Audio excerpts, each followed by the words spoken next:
আমি কমণ্ডলু হাতে করে গেলাম গঙ্গনাথের মন্দিরে।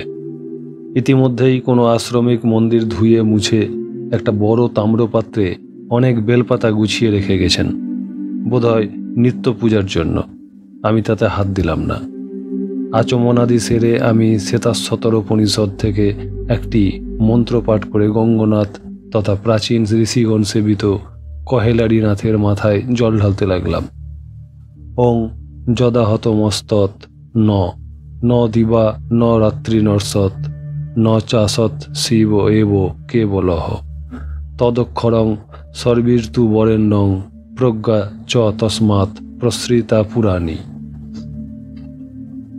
অর্থাৎ, হে মহাদেব, যখন অজ্ঞান নিবৃত্ত হয় তখন দিবা বা রাত্রি থাকে না, কার্য বা কারণ থাকে না। একমাত্র তুমিই নির্বিকারভাবে বিরাজমান থাকো।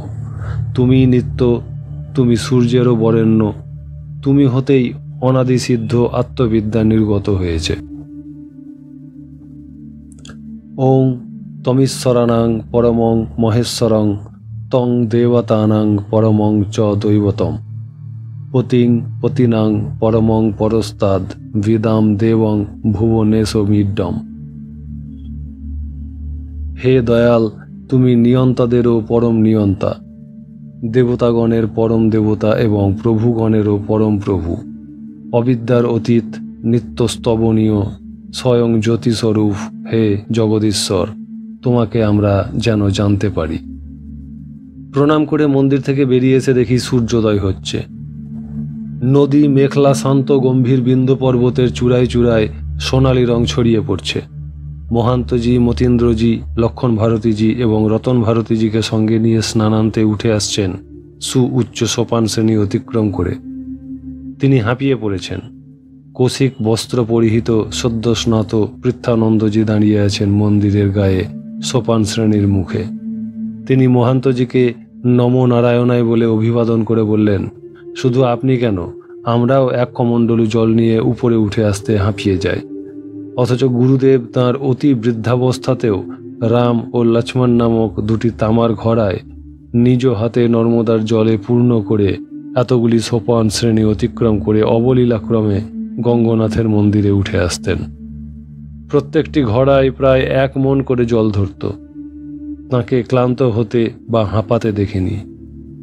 এমনই ছিল তাঁর আজানুলম্বিত বাহুতে অপার শক্তি। অমিত শক্তিধর সেই মহাপুরুষের অস্বাভাবিক দীর্ঘ আজানুলম্বিত বাহুর মতো বাহু আর কারো মধ্যে দেখিনি। তাঁর মুখে বারবার 2 বার আজানুলম্বিত বাহু শব্দটি শুনে আমি চমকে উঠলাম। নাগারা সবাই একে একে গঙ্গনাথের মন্দিরে ঢুকতে লাগলেন পূজার উদ্দেশ্যে। আমি গিয়ে ব্রহ্মানন্দ মহারাজের প্রতিষ্ঠিত সেই অখণ্ড ধুনি এবং অখণ্ড প্রদীপের কাছে বসে নর্মদার সরক্ষরী মহাবীজ কিছুক্ষণ ধরে জপ করলাম। গঙ্গনাথের পূজা করে এসেই নাগারা এখান থেকে যাত্রা করার জন্য প্রস্তুত হলেন। পৃথানন্দজিকে বিদায় জানিয়ে হর নর্মদের ধ্বনি দিতে দিতে নর্মদা কিনারে কিনারে প্রায় 17 মিনিট হেঁটে গিয়েই আমরা নন্দিকেশ্বর তীর্থে এসে পৌঁছালাম। শিবগত প্রাণ মহাভৈরব নন্দী এইখানে নন্দিকেশ্বর মহাদেব প্রতিষ্ঠা করে কঠোর শিব তপস্যা করেছিলেন। নন্দিকেশ্বর মহাদেবের প্রধান অনুচর এবং গণনায়ক মহর্ষি শিলাদ মহাদেবের বরে নন্দী নামে এক অজনী সম্ভব পুত্র লাভ করেন।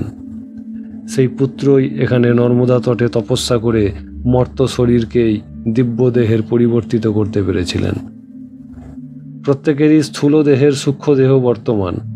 সেই স্থূল দেহের খোলস ত্যাগ করে তবেই সূক্ষ্ম দেহ প্রাপ্ত হওয়া যায়।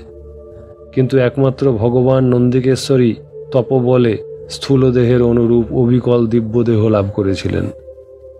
প্রত্যেক শিবস্থানের রক্ষক ইনি। যে সমস্ত যোগীশ্বর তাঁদের ধ্যান দৃষ্টিতে এর দর্শন লাভ করেছেন, তাঁদের মতে এর করাল রূপ, বামনাকৃতি, কৃষ্ণ পিঙ্গল বর্ণ এবং বানরের মতো মুখাকৃতি। রামায়ণে মহর্ষি বাল্মীকি লিখেছেন, রাবণ কুবেরকে জয় করে পুষ্পক রথে চড়ে একদিন কৈলাসের পথে যাচ্ছিলেন। তখন সহসা তাঁর রথের গতি স্তব্ধ হয়ে যায়। রাবণ নন্দীর দর্শন পান। তিনি রাবণকে কৈলাসে প্রবেশ করতে নিষেধ করেন, কারণ তখন শিব শিবানী একত্র ছিলেন। রাবণ নন্দিকেশ্বরের মুখ দেখে হেসে উঠলেন।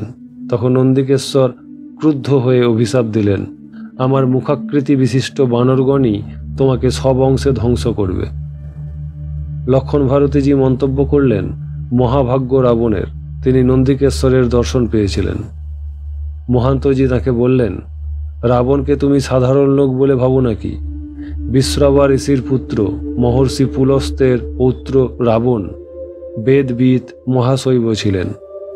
আমরা নর্মদা স্পর্শ করে নন্দিকেশ্বর মহাদেবকে প্রণাম করে মিনিট 5 হেঁটেই নান্দরিয়া গ্রামে এসে পৌঁছালাম।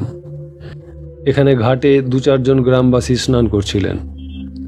লক্ষণ ভারতীজি তাদেরকে হালকা সুরে প্রশ্ন করলেন, इधर देखने के लायक कौन कौन चीज है? आप परिक्रमावासी होकर यही नरनारायण महातीर्थ का नाम नहीं सुना? अब जाइए उधर, वही जो नंद राजा को टूटा फूटा किला दिखाई देता है, उधर बैठ के ध्यान लगाइए, तब तीर्थ का स्वरूप को पता लगेगा। मुखेर मतो जवाब पेये लक्षण भारतीजी चुप करे गेलेन। महंतजी बोललेन, लक्ष्मण भैया, तुमी तो एत हालका स्वभावेर नও, হঠাৎ ওই লোকগুলির সঙ্গে রসিকতা করতে গেলে কেন? নর্মদা তটের এমনই প্রভাব যে এখানকার সাধারণ লোকও আমাদের চেয়ে বেশি তত্ত্ব জানেন। ওরা কোনো বাজে কথা বলেননি। সত্যই এখানে প্রসিদ্ধি আছে যে এই স্থান একসময় নন্দরাজার রাজধানী ছিল। এসো আমরা সকলে এই নরনারায়ণ তীর্থকে ভুলুণ্ঠিত হয়ে প্রণাম করি। প্রণাম করে উঠতেই তিনি বললেন, বাঙালি বাবা, নরনারায়ণ সম্বন্ধে তোমার কিছু জানা থাকলে তাদের মহিমা কীর্তন করো। আমি যতদূর জানি মহাভারতের বনপর্বে পড়েছি, শকুনি ও দুর্যোধনের দ্বারা কপট পাশা খেলায় রাজ্যভ্রষ্ট হয়ে যুধিষ্ঠির যখন বনবাসী হলেন, শ্রীকৃষ্ণ এই সংবাদে ক্রোধে অগ্নিশর্মা হয়ে উঠলেন। তাকে শান্ত করার জন্য অর্জুন তাঁর পূর্ব জন্মের কৃত তপস্যার যে বিবরণ জানিয়েছিলেন, তাতেই নরনারায়ণের স্বরূপ সুপরিস্ফুট হয়েছে।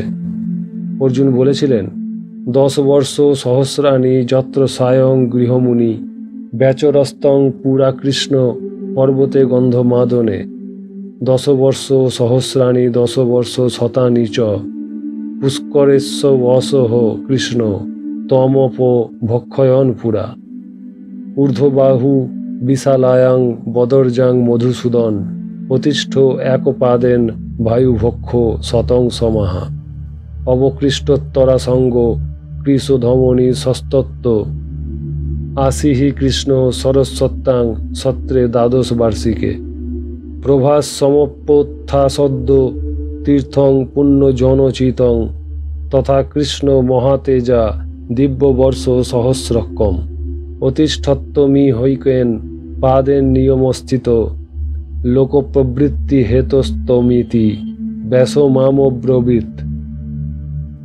অর্থাৎ, হে কৃষ্ণ, তুমি পূর্বকালে গন্ধমাদন পর্বতে 10,000 বছরকাল যত্র স্বয়ং গৃহমুনি হয়ে বিচরণ করেছিলে। তুমি বিশাল বদরিকাশ্রমে ঊর্ধ্ববাহু হয়ে বিচরণ করেছিলে। তুমি 11,000 বছর শুধুমাত্র জলপান করে পুষ্কর তীর্থে বাস করেছিলে।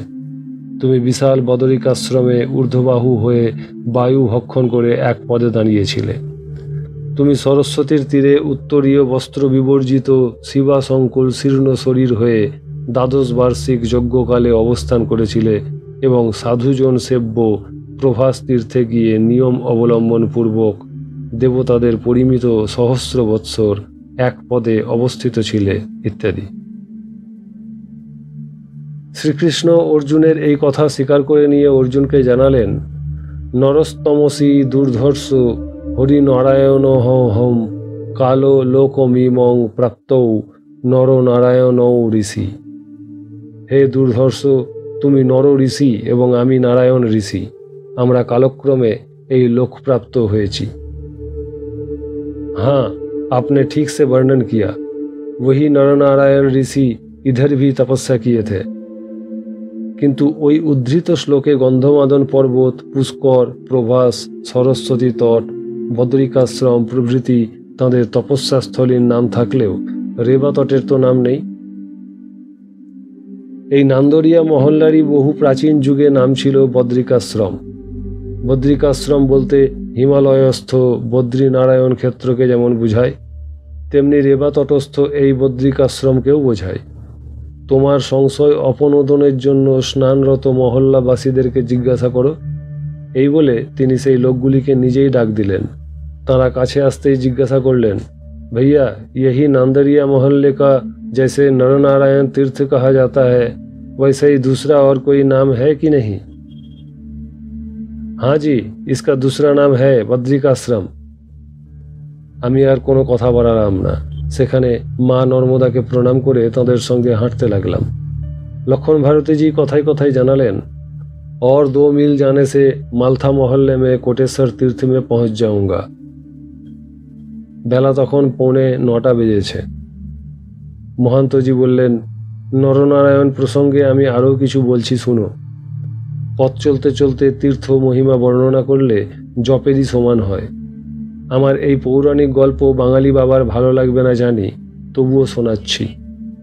বামন পুরাণের মতে নর ও নারায়ণ এই দুজন প্রাচীন ঋষি ধর্মের ঔরসে এবং অহিংসার গর্ভে জন্মগ্রহণ করেছিলেন। এরা মহাভারতে বর্ণিত পূর্বোক্ত দুর্গম পর্বত এবং অরণ্যে বসে কঠোর তপস্যায় রত থাকতেন। তাদের অমিত তেজ এবং তপবলে ভীত হয়ে দেবতারা তাদের তপভঙ্গের জন্য 2 জন অপ্সরা পাঠালেন।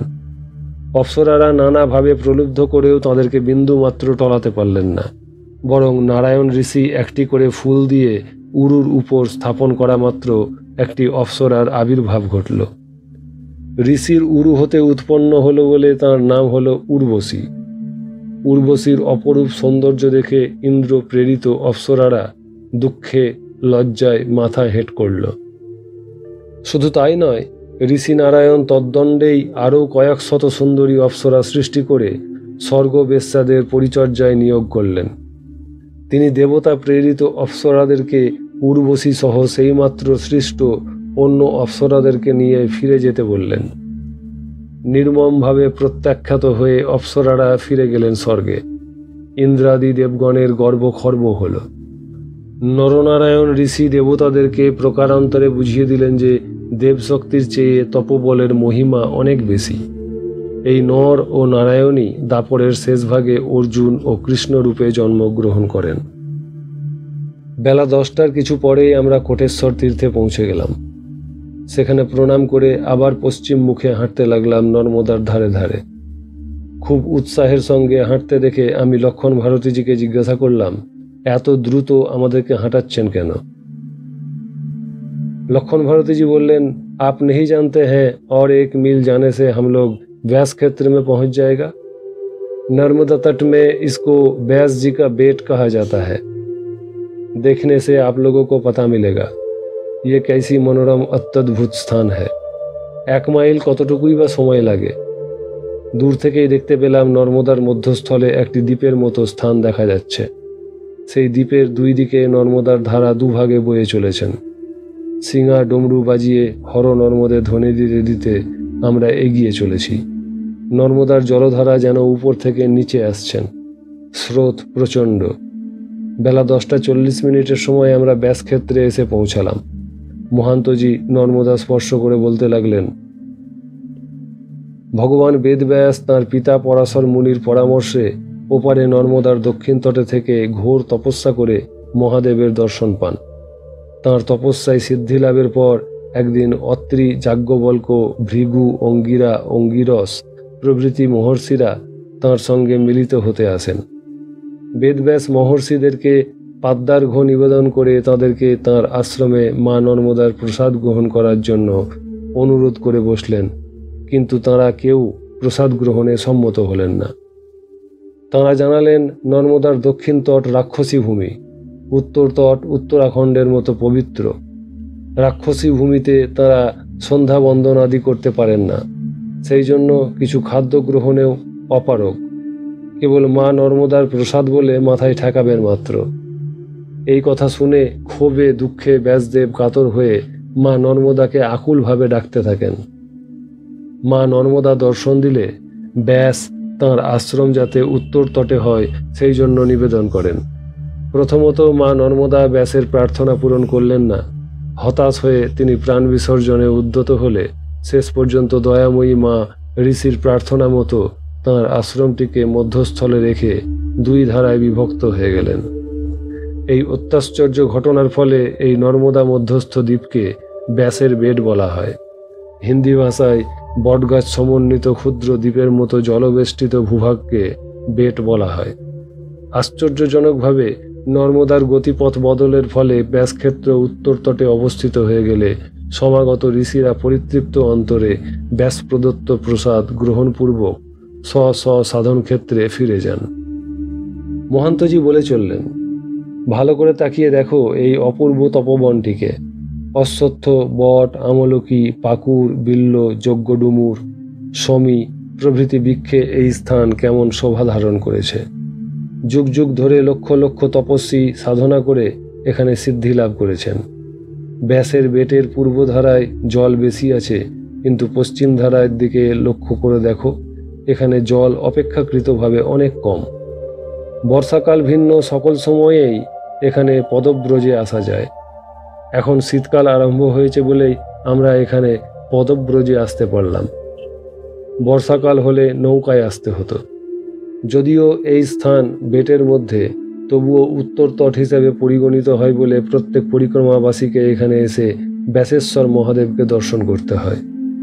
এখন সকলে চলো এখানে পত্র পুষ্পাদি সংগ্রহ করে নিয়ে ব্যাসেশ্বরকে পূজা করি। ব্যাসেশ্বর মহাদেবের মন্দিরে গিয়ে দেখি প্রায় শতখানিক ভক্ত সারিবদ্ধভাবে দাঁড়িয়ে আছেন।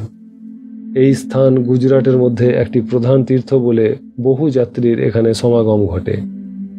নাগা সন্ন্যাসীদের সিঙা ডমরুর বাদ্যের সঙ্গে হর নর্মদে ধ্বনি শুনে পুরোহিতজি মন্দির হতে বেরিয়ে এলেন। সব মন্দিরেই পরিক্রমাবাসীদের অগ্রাধিকার, কাজেই পুরোহিতজি আমাদেরকে সর্বাগ্রে ব্যাসেশ্বরের পূজা করতে অনুমতি দিলেই মহান্তজি সে সুযোগ নিতে রাজি হলেন না। এই তপভূমিতে কে যে গৃহী আর কে যে পরিক্রমাবাসী সাধু তা নির্ণয় করা কঠিন। কাজেই পুরোহিত মশাই, আপনি এদেরকে আগে পূজা করতে সুযোগ দিন। এদের পূজান্তে আমরা পূজা ও দর্শন করব। এখন সবে মাত্র 11টা বাজতে যাচ্ছে। আমরা আজ এখানেই রাত্রিবাস করব। কাজেই কোনো তাড়া নেই। তাঁর কথায় লক্ষণ ভারতীজি বেশ উষ্মার সঙ্গেই বললেন, আমার ইচ্ছা ছিল আজ সিনোর পর্যন্ত যাব। বেলা 2টোর মধ্যে সেখানে পৌঁছে যেতে পারতাম। এখানে যে থাকবেন, কোথায় রাত্রিবাস করবেন? মহান্তজি বললেন, এই তরুতলে। এই বলে মাথার উপরে বটগাছ দেখিয়ে দিলেন। ব্যাসেশ্বর মহাদেবের মন্দিরের সামনেই এই গাছ। এই গাছের তলাতেই আমরা ঝোলা গাঁঠরি রেখে মন্দিরে পূজা করার জন্য উদ্যোগী হয়েছিলাম। মহান্তজির মনোভাব বুঝতে পেরে লক্ষণ ভারতীজি কুরুল আদি নিয়ে 4-5 জন নাগাকে সঙ্গে নিয়ে গজগজ করতে করতে কাঠ কাটার উদ্দেশ্যে হাঁটতে লাগলেন। মহান্তজি উচ্চস্বরে তাকে কাছে ডেকে বললেন, এখানে তো দণ্ডী সন্ন্যাসীদের, নাগা সন্ন্যাসীদের এবং ব্রহ্মচারীদের জন্য অন্নক্ষেত্রের ব্যবস্থা আছে, তবে কাঠের কি প্রয়োজন? लखन भारती जी बोलें, आप अकेले जाकर अन्न क्षेत्र से भोजन करके आएंगे, हम लोग कोई जाएंगे नहीं। चांदोद से झोला में आटा वहन करता हूँ। झोला में आटा रखकर अन्न क्षेत्र का अन्न भोजन क्या समीचीन होगा? जाड़ा का काल आ गए, रात में धुनी का जरूरत है कि नहीं? এই বলে লক্ষণ ভারতীজি হন হন করে চলে গেলেন।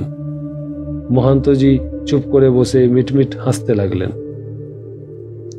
আমরা গাছতলায় বসে মন্দিরের মধ্যে ভক্তদের স্তোত্র পাঠ শুনতে পাচ্ছি।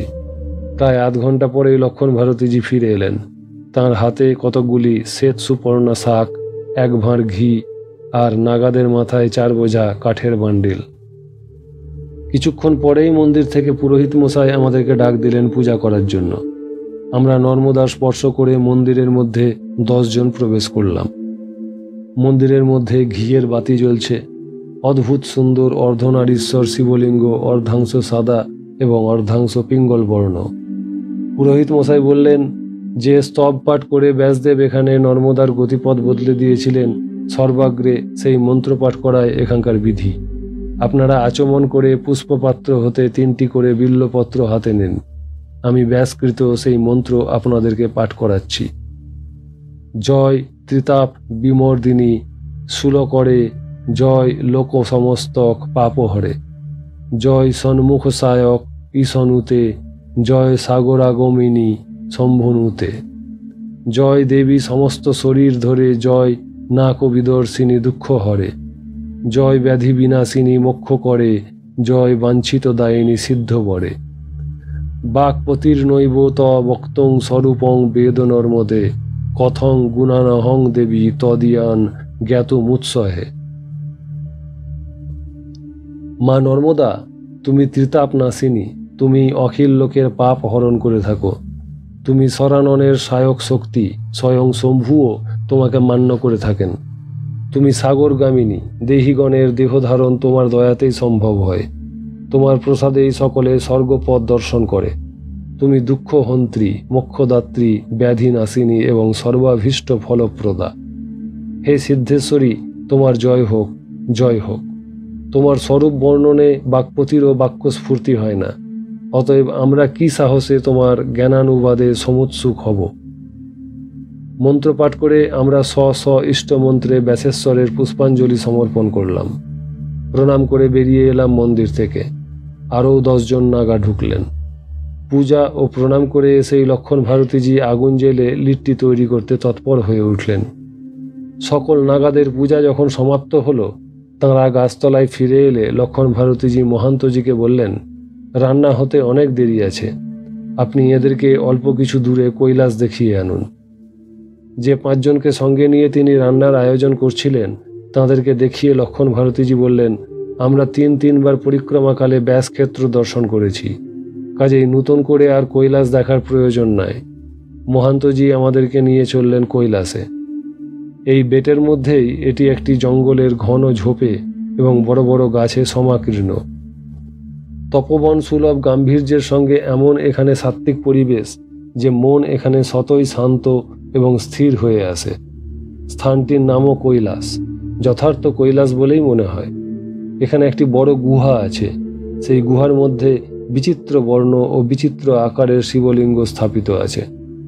মহান্তজি বললেন, গুরুজির মুখে শুনেছি এইটাই ভগবান বেদব্যাসের সাধন ক্ষেত্র। আমরা এখানে প্রণাম করে প্রায় 15 মিনিট কাল জপ করলাম। গাছের ছায়ায় ব্যাসেশ্বরের মন্দিরে আসার পথে রামচন্দ্র, বিষ্ণু, লক্ষ্মী এবং সরস্বতীর মন্দির দেখলাম।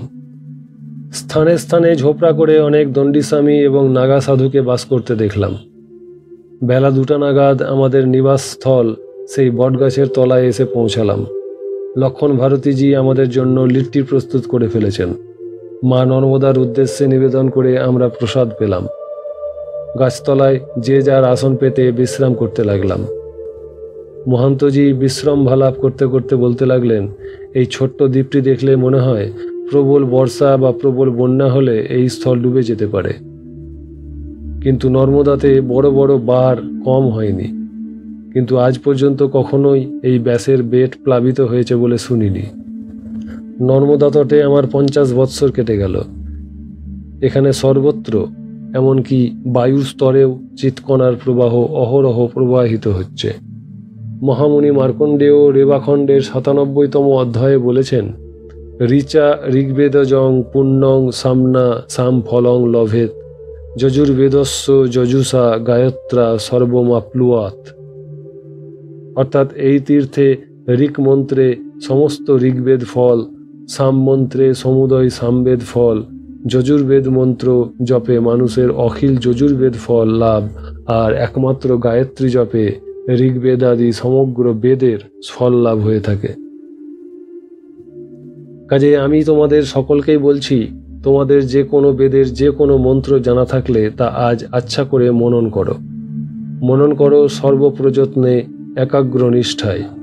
লক্ষ্মণ ভাইয়া যেমন একবার গুরুদেবের সঙ্গে পরিক্রমা করতে এসে হাপেশ্বর মহাদেবের ক্ষেত্রে তাঁর কৃপা দৃষ্টি লাভ করেছিলেন, সেই জন্য এবারেও তোমরা দেখেছ তিনি হাপেশ্বর মহাদেবের মন্দিরে এসে উচ্ছ্বসিত হয়ে উঠেছিলেন। তেমনি আমারও একবার গুরুদেবের সঙ্গে এই ব্যাসের বেটে এসে মহাদেবের মহিমা যৎকিঞ্চিত আস্বাদন করার সৌভাগ্য হয়েছিল। এই জন্য গঙ্গনাথের মন্দির থেকে মাত্র 3.5 মাইল এসেও আমি এখানে এক রাত্রি বাস না করে যেতে পারলাম না। লক্ষ্মণ ভাইয়া আমার উপর অসন্তুষ্ট হলেও আমি জবরদস্তি এখানে থেকে গেলাম।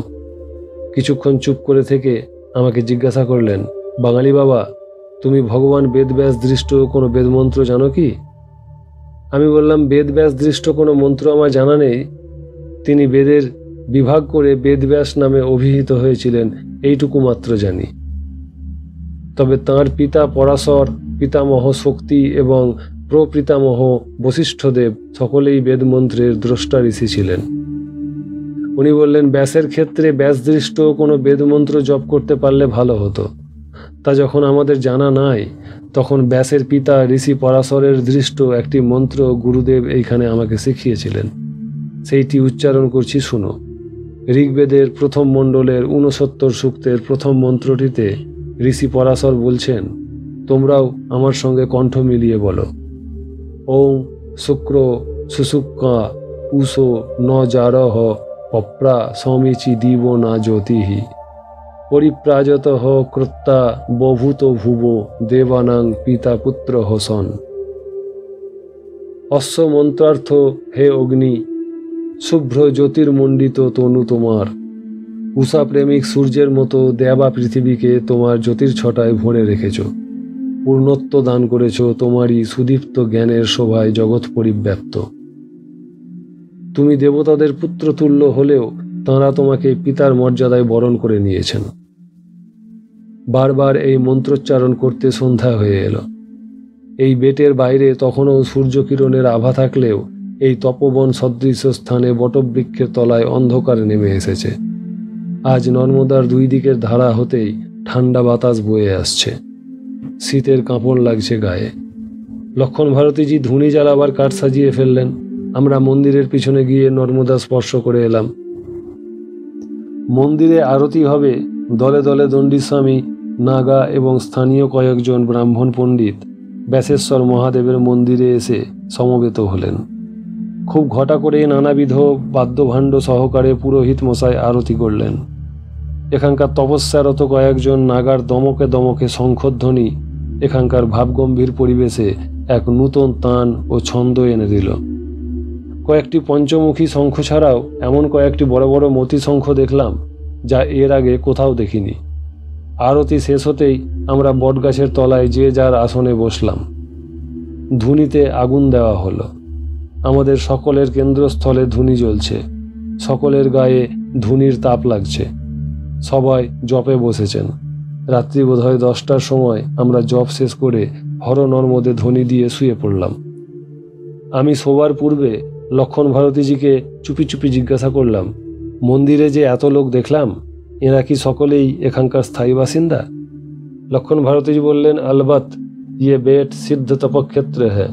साधुओं ने इधर तप जप गायत्री पुरस्चरण के लिए बहुत सा आना जाना करते हैं। गभीर घुमे आच्छन्न হয়ে পড়েছিলাম। রাত্রি প্রায় 1টার সময় মহান্তজি ঠেলা দিয়ে ঘুম ভাঙিয়ে দিলেন।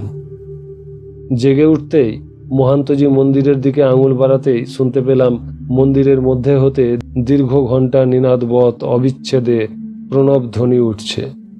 রোমাঞ্চিত হয়ে উঠলাম। ওঙ্কারের ধ্বনি রোমে রোমে ঝংকার তুলছে। মন্দির মধ্যস্থ সেই ধ্বনি স্তব্ধ হতেই দেখতে পেলাম মন্দিরের শীর্ষদেশ হতে ঊর্ধ্বগামী ধূম্রকুণ্ডলীর মতো তাল তাল অতি শুভ্র বাষ্পকুণ্ডলী আকাশের দিকে উঠে যাচ্ছে। সেই শুভ্র কুণ্ডলীকে সাদা মেঘের মতো দেখাচ্ছে। কিন্তু এ যে প্রকৃত সাদা মেঘের কুণ্ডলী নয় তা বোঝা যাচ্ছে তার মধ্যে অজস্র জ্যোতির্কণা দেখে। মনে হচ্ছে লক্ষ লক্ষ জোনাকি পোকা বাষ্পতালের সঙ্গে মিশে মুহুর্মুহু জ্বলছে আর নিভছে। মিনিট দুয়ের মধ্যে তা মিলিয়ে গেল আকাশে। বেটের চতুর্দিক হতে ধ্বনি উঠল, হর নর্মদে হর। আমাদের নাগারাও সমস্বরে সহর্ষে ধ্বনি দিলেন, হর নর্মদে হর।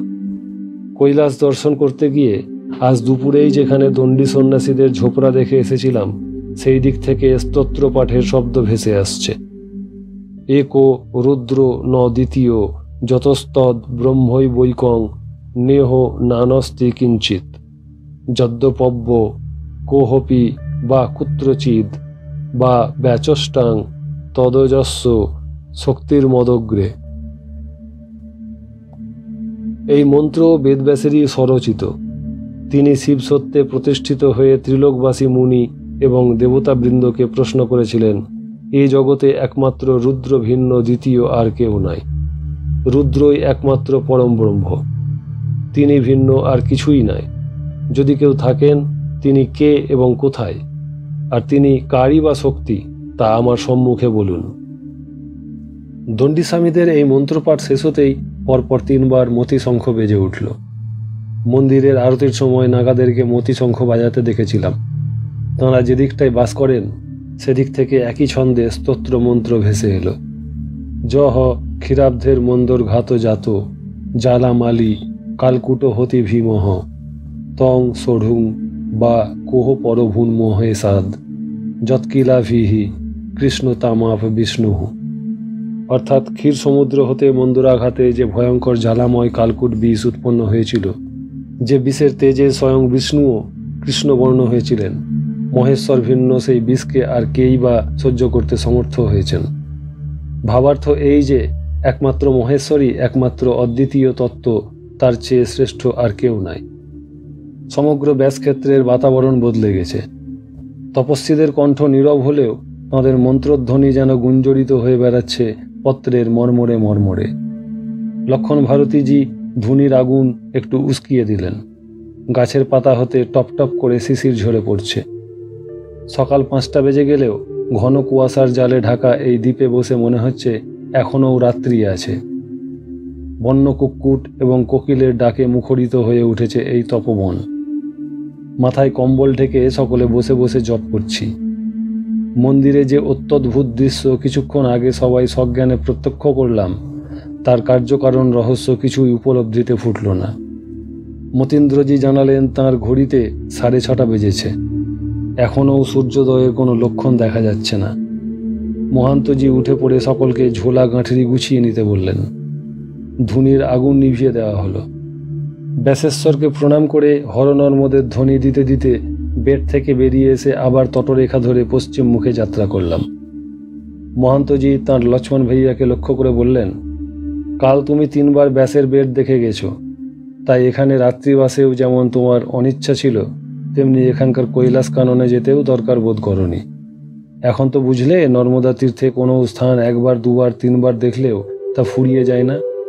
মা নর্মদার অনন্ত লীলা নিত্য নূতনভাবে ব্যক্ত ও স্ফুরিত হয়ে চলেছে। বেটের সম্মুখভাগে কৈলাস কাননের পিছন হতে সুখতীর্থ দেখা যায়। সুখদেব সেখানে তপস্যা করতেন। ব্যাসদেব কৈলাস এবং বেটের যে কোনো স্থানে দাঁড়িয়ে পুত্রের তপস্যা ক্ষেত্রের দিকে তাকিয়ে সতৃষ্ণ নয়নে পুত্রকে দেখতে চেষ্টা করতেন। সুখতীর্থ দক্ষিণ তটে বলে আমাদেরকে দূর থেকে দর্শন করে ফিরে যেতে হচ্ছে। বেট থেকে মিনিট 7 হাঁটার পরেই আমরা প্রভাস তীর্থে এসে পৌঁছালাম। তখন সবেমাত্র সূর্যোদয় হচ্ছে। লক্ষণ ভারতীজি জানিয়ে দিলেন যে সূর্যপত্নী প্রভা স্বামী কর্তৃক উপেক্ষিতা হয়ে মনের দুঃখে এখানে ঘোর তপস্যায় ব্রতী হন। তাঁর তপস্যার ফলে সূর্যের তেজ হ্রাস পেতে থাকে। শিবের আদেশে সূর্যদেব প্রভাকে সাদরে গ্রহণ করতে বাধ্য হন। প্রভাকে লাভ করে সূর্য তাঁর পূর্ব তেজ ফিরে পান। মা নর্মদার দয়ায় প্রভা সূর্য সান্নিধ্য লাভ করেছিলেন বলে এই পুণ্যস্থল তীর্থের মর্যাদা পেয়েছে। সূর্যপত্নী প্রভা এখানে যে শিবলিঙ্গ স্থাপন করে তপস্যা করেছিলেন তার নাম প্রভাসেশ্বর। এই তীর্থের মাহাত্ম্য বর্ণনা করতে গিয়ে মহামুনি মার্কণ্ডেয় বলেছেন, অন্যানি জানি তীর্থানি কালে তানি ফলন্তি বই, প্রভাসেস্তু রাজেন্দ্র সদ্যহ কাম ফলপ্রদহ।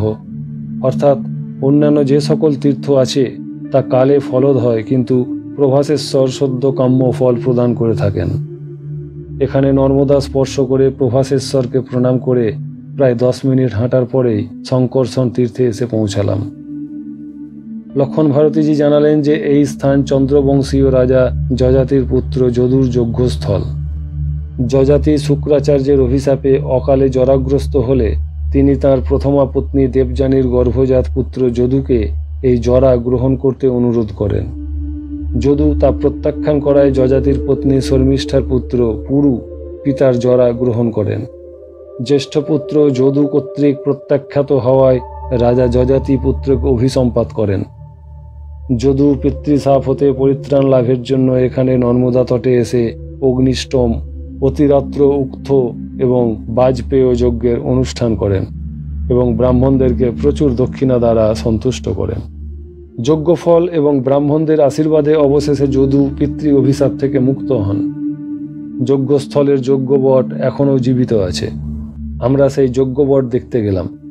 বিশাল বট গাছ, তার মোটা মোটা ঝুড়ি মাটিতে প্রবেশ করেছে। লক্ষণ ভারতীজি বললেন, মূল বটগাছের কাণ্ড নষ্ট হয়ে গেছে, মোটা মোটা ঝুড়ি কয়েকটিই যা বেঁচে আছে। এখানে মাটি খুঁড়লে এখনও যোগ্য ভস্য পাওয়া যায়। মহান্তজি জানালেন যে বলরামজি তীর্থযাত্রায় বেরিয়ে এই যজ্ঞ বটের মধ্যে দীর্ঘকাল তপস্যা করেন। সেই জন্য তাঁর নামানুসারে এই তীর্থের নাম হয়েছে শঙ্কর্ষণ তীর্থ। এখানে শুক্লা একাদশী তিথিতে মধুর দ্বারা মহাদেবের অর্চনা করা বিধি। যজ্ঞবটকে প্রণাম ও প্রদক্ষিণ করে আমরা প্রায় আধ মাইলটা হাঁটার পরেই বড়কাল গ্রামে এসে পৌঁছালাম। এখানে বহু লোকজনের বসতি চোখে পড়ল। মাঠ ভরা ফসল এবং খেতি খামার দেখে বোঝা গেল এই গ্রামটি বেশ সমৃদ্ধ। এখানে আমাদের দলের অনেকেই প্রাতঃকৃত্য সারতে গেলেন। মতীন্দ্রজি জানালেন, মাত্র সকাল 8টা বেজেছে। এখানকার ঘাটে অনেক শিখা উপবীতধারী ব্রাহ্মণকে স্নান ও তর্পণ করতে দেখছি। একজনকে ডেকে রতন ভারতীজি আলাপ করতে জানা গেল যে এই বড়কাল গ্রামে বহু বেদজ্ঞ ও কর্মকাণ্ডী ব্রাহ্মণদের বাস। বড় বড় পণ্ডিতদের গৃহে সংস্কৃত পঠন পাঠনের জন্য চতুষ্পাঠী আছে। তাঁরা বহু ছাত্রকে গৃহে রেখে অধ্যাপনা করে থাকেন। আধ ঘন্টা পরে আমরা এখান থেকে 2 মাইল হেঁটে গিয়ে নর্মদা তটের ঝাঁঝর গ্রামে পৌঁছালাম।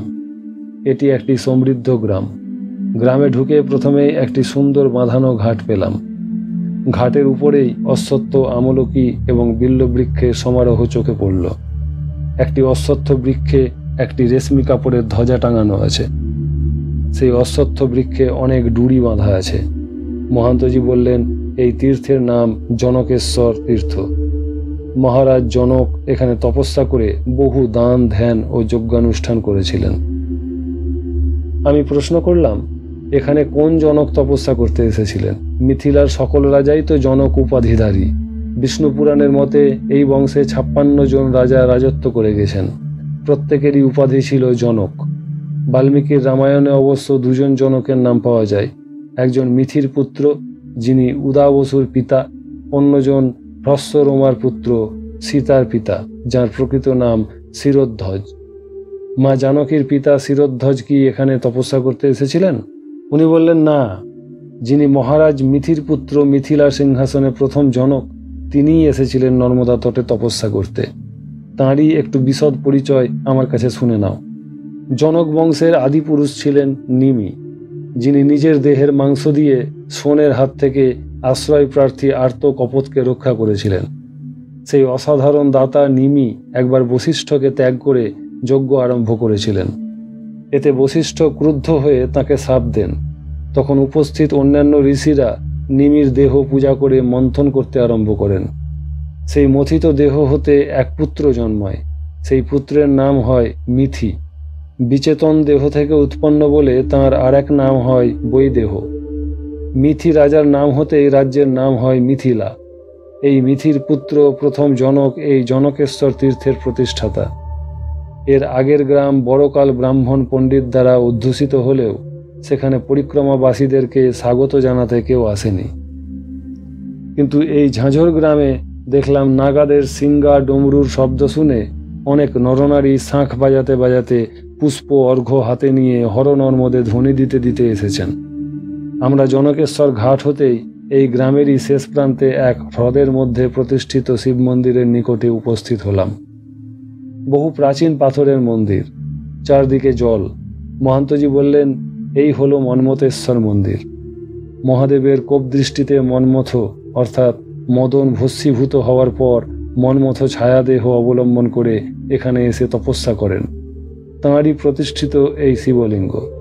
এই মহাদেবকে দর্শন করার উপায় নাই, কারণ তিনি জলের মধ্যে ডুবে আছেন। হ্রদের জল স্পর্শ করে প্রণাম আনতে আবার হাঁটতে লাগলাম নর্মদার তট ধরে। প্রায় আধ মাইলটা হাঁটার পরেই আমরা অনুসুয়া মাতার স্থানে এসে পৌঁছালাম। এখানকার দৃশ্য মনোরম। এখানে বৎসরে 2 বার মেলা বসে। তখন গুজরাটের বহু দূর দূরান্ত গ্রাম হতে বহু লোকের সমাগম ঘটে। মহান্তজি এই তীর্থ প্রসঙ্গে বললেন, আদি যুগে ব্রহ্মার পুত্র অত্রি ঋষি স্বীয় পত্নী অনুসুয়াকে পুত্র লাভের জন্য নর্মদা তীরে তপস্যা করতে পাঠান। তাঁর কঠোর তপস্যায় তুষ্ট হয়ে ব্রহ্মা বিষ্ণু মহেশ্বর তিনজনেই বর দেন এবং তিনজনের বরে 3 পুত্র হয়।